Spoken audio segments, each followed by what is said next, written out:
I started a new job. But HR already knew everything about me. When I started my new job, everything felt unusually smooth. The pay was better than anything I'd had before. The office was quiet, organized, almost too perfect. And my manager, Tunde, was the kind of person everyone said you'd be lucky to work under. Strict, but fair, they told me. The first week proved that right. He didn't talk much, but he noticed everything. If I made a small mistake, he'd point it out immediately, not harshly, just precisely. Like he had already been expecting it. But what really stood out wasn't him. It was my colleague, Amora. She sat 2 desks away from me. Same role. Same team. She barely spoke to anyone unless it was necessary. At first, I thought she was just introverted. Until Thursday. We were both working late. The office had mostly emptied out, lights dimmed in the far corners. I got up to grab water, and as I passed her desk, I noticed something strange. Her screen wasn't on Excel or email. It was my profile. Not just basic HR info, everything. My address. My emergency contact. Even details I didn't remember submitting. I stopped. "Hey, what are you doing?" I asked, trying to sound casual. She didn't even look surprised. Just slowly turned her head toward me. "You're not supposed to see that yet," she said. My stomach dropped. "What do you mean yet?" For a second, she just stared at me, like she was deciding something. Then she minimized the window. "You should go home," she said quietly. "Early." That was it. No explanation. The next morning, she acted like nothing happened. Didn't even acknowledge me. So I went to HR. I asked if there was any reason a colleague would have access to my personal file. They looked confused. "Only your manager has that level of access," the woman said. I felt a cold wave pass through me. "Are you sure?" I asked. She nodded. "Absolutely. Not even we can see some of those fields without authorization." I didn't say anything else. But when I got back to my desk, Amora was already looking at me. And this time, she didn't look calm. She looked worried. That evening, just as I was about to leave, I got a message on my work email. No subject. No greeting. Just one line. "Check your emergency contact." I didn't open it immediately. Something about the message felt deliberate. Like whoever sent it knew I'd hesitate. But curiosity always wins. I clicked. It redirected me to my HR profile page. Everything looked normal at first. Name, role, department. Then I scrolled. Emergency contact. The name wasn't familiar. Not my parents. Not my siblings. Not anyone I knew. Just a single name. Amora. My chest tightened. There had to be a mistake. I refreshed the page. Still there.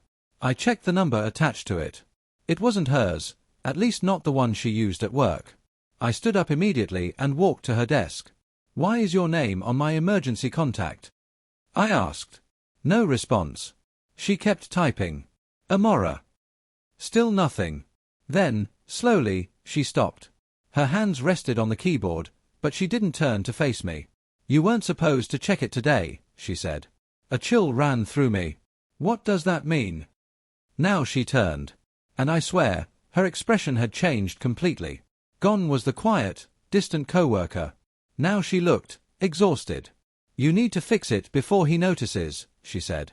"Before who notices?" She glanced toward the glass office at the end of the room. Tunde's office. My heart started pounding. "What are you talking about?" I asked. She leaned in slightly, lowering her voice.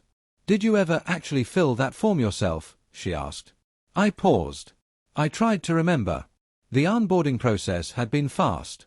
Documents sent, things signed, accounts created. I think so," I said. She shook her head. "No. You didn't." I felt my throat go dry. "That file you saw me on yesterday, that wasn't your file," she continued. "Not originally." "What do you mean?" She hesitated, then said something that didn't make sense at all. "You're not the first person to have this job." I frowned. "Obviously not." "No," she cut in. "Not like that." Her eyes locked onto mine. "I mean you're not the first you." Silence. The kind that presses on your ears. That doesn't even. My phone buzzed. A message. From Tunde. Come to my office. Now. Amora's face went pale. You waited too long, she whispered. Tunde's office was colder than the rest of the building. Not temperature. Just atmosphere. He was already seated when I walked in, hands folded neatly on the desk. Sit, he said. I obeyed.